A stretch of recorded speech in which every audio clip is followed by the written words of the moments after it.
Hello and welcome to the Cultural Capacity Podcast. I'm Kara Gonzalez-Howard, one of your teachers here on the Cultural Capacity Podcast at Educator Aid Incorporated. Just real quick up front, I just wanted to tell all of our listeners thank you so much for your support in 2023 and into 2024. We are now going to be releasing our episodes every Monday evening at in between 5 to 6 p.m. Eastern Standard Time here in the United States. So if you are an avid listener, one of our supporters, and you take away precious gemstones every week, little tidbits of information for your own professional and personal development, here is where you want to visit Monday evening as you kind of ease into your week. Today's episode is going to be quick but mighty. I'm going to be talking a little bit about leveraging your creativity and imagination in the workplace in this week's episode, Workplace Wellness Edition. Sometimes in our professional lives, in the workplace, we notice problems that crop up from time to time. I'm sure you're all nodding along, smiling knowingly. This is very true. It is not unique to any specific industry. We all have issues in our workplace environment that can get under our skin and can turn into big problems for both us and the groups that we work with. When issues and problems and catastrophes arrive on the scene, I actually get a little secretly excited because I am a creative person, I'm an innovative person, and all of us have these components to our personality that in the right circumstances, in the right time frame, and with the right people around us, we are able to use our creative energies, imaginative energies to leverage different creative solutions in the workplace. You might be thinking to yourself, actually, I'm not creative in the least bit. I have no inclination to be creative, and really, imagination is reserved for those who have lots of free time. I highly disagree. Just by virtue of being human and surviving each and every day, we are using creative and innovative solutions to make that survival possible. One thing that our brains automatically do when a problem arises is we try to seek a solution. Now that can come in many different forms, some of them more toxic than others. If we haven't done a work with our own creative muscles, sometimes the likelihood that we're going to point fingers to those around us and maybe start gossip and attack people that we think are the cause of different problems is more of our creative solution. For those of us that have done work to kind of work that creative muscle, be liberated in using that creative muscle, we are more likely to often search out unique ways of leveraging our creativity that is positive for us and positive for all involved. I'm going to use an example from my personal life that maybe is a little bit more home-oriented. However, I think it carries well into workplace scenario as well. My example is I am raising 3 teenagers, none of whom act in the same manner. They have widely varied personalities. Their interests are very different. When they approach problems, they don't always approach problems from the same perspective. Sometimes their reactions are much different from one another. So as a parent to these humans, in my household, I've had to use creative solutions to come up with different ways of interacting with them. And this comes into play with my own personality as well. You know, anytime we're dealing with any kind of problem or conflict situation, we have not only our own personal vendetta to take into account, but also there's another person or maybe more than one person involved in whatever situation we're dealing with that we have to take into account the uniqueness of their perspective. The number one thing I do to leverage my creativity in creating effective solutions for different problems that arise in my home are, number one, sitting down and listening. Storytelling is powerful. I try my best to put myself in whatever situation. You know, one of my kids is coming to me with an issue at school, for example. I do my best to take myself back to what I might have felt in that situation as a young child in school. This can be translated easily into the workplace, as leaders in the workplace, and some of you listening are not necessarily in leadership roles, but you act as leaders within the confines of whatever department you work in, etc. You oftentimes will find that as you grow in your experience and your professional experience at work, people are more likely to come to you with different things that have not been working well for them.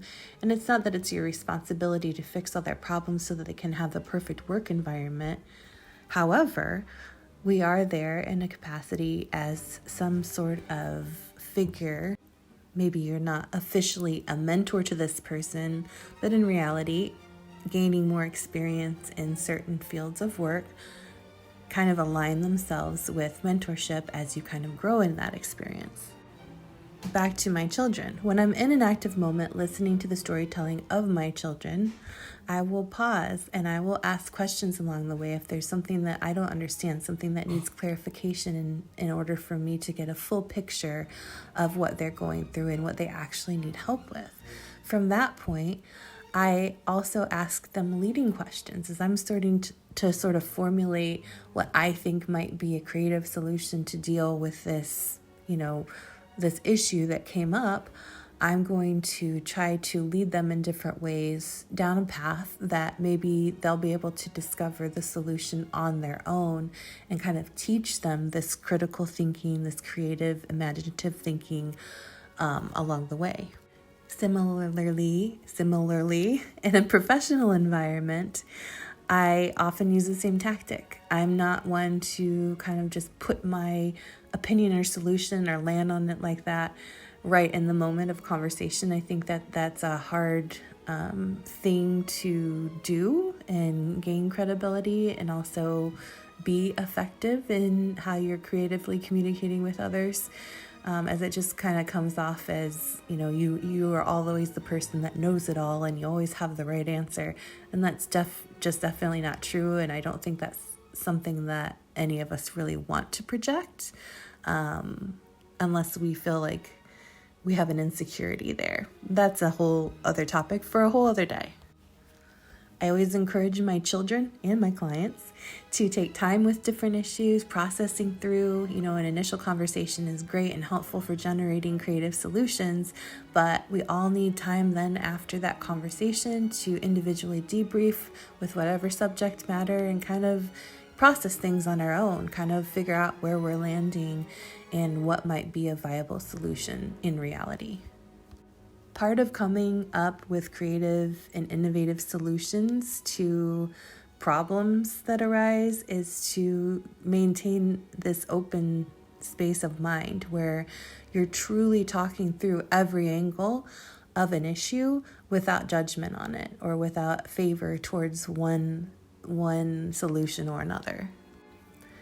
For anybody that has dealt with anything of great magnitude as far as a problem in the workplace, it's always important to then come back, and I practice this in my own home with my children, come back at a later time where everybody has had time to process and kind of ingest the information and then come up with maybe a plan with specifics that go along with it to address this problem and measure the progress of the addressing of the problem. So often, personally and professionally, we tend to throw what we think is a great solution to a problem at the problem, and then maybe there's not much follow-up or much thought given. We just kind of assume that the issue is taken care of and that it will take care of itself. All innovative and creative solutions require some sort of measurement at the end of the day. In order to better approach this single individual issue as well as others in the future. So during your debriefing process where you're talking about what you're actually going to do, your step-by-step to address issues, you're going to find that this period of time is often, maybe filled with a little bit of buzz, a little bit of excitement about looking at things from a different angle. That's because you put time, energy, and effort into exercising your creative muscles and producing something that will hopefully have the outcome that you want it to have. Personally and professionally speaking, my BS meter goes on high alert when people come to the table just wanting to throw money at problems or, tried and true, quote unquote, methods of dealing with different things. Because truly, if things are tried and true, we wouldn't be in some of the situations that we are in the workplace and in our personal lives for that matter. So, in boiling it all down to leveraging creative solutions to different problems and issues that come up both in your personal and professional life, I would say the biggest thing that I can communicate to you, and I've done so in a roundabout way today, is to say take time with things. Really give things deep thought and consideration before charging ahead. Write things down. Don't be afraid to say things out loud for fear of sounding stupid or ignorant or any of the things that we tell ourselves about our creative energies. Your solutions might not always work. They might not always be effective. But in order to kind of breach different levels and new ways of thinking about unique issues that arise, you have to be willing to let yourself go there in your mind and then also be willing to say those things out loud. It's not to downgrade or bring down another person or a group of people that you may be in contact with that is maybe part of this problem or you see as part of this problem that you're dealing with. You want to make sure that all of your thinking processes are not targeted. They're not targeting specific beliefs or values that other people hold. You're simply coming to the table with your own unique ways of leveraging your way of looking at the world and how you live in it. Sometimes being a creative and innovative person at the table requires you to be silent actually for a period of time so that you can fully process and be well versed in the way that you foresee things shifting for positive change in the future. A big part of this process is leading people to kind of not get on board with your specific solution, but to collaboratively join in the conversation with you so that you might come out in the end with a really beautiful plan in place to address something that maybe has been plaguing your personal life or your company life for a long time. I hope this was helpful. Stay tuned for next week's episode of the Cultural Capacity Podcast. I'm sure we'll be coming to the table with some great insight into your professional development. Make sure that you are also checking out our Featured Voices monthly episodes. I happen to be actually the interviewee for this February Cultural Capacity Featured Voices episode, if you want to take a listen to that. Your support, again, is always incredible, and I thank each and every one of you who has subscribed and watched our episodes and are coming back for more. We'll talk to you next time.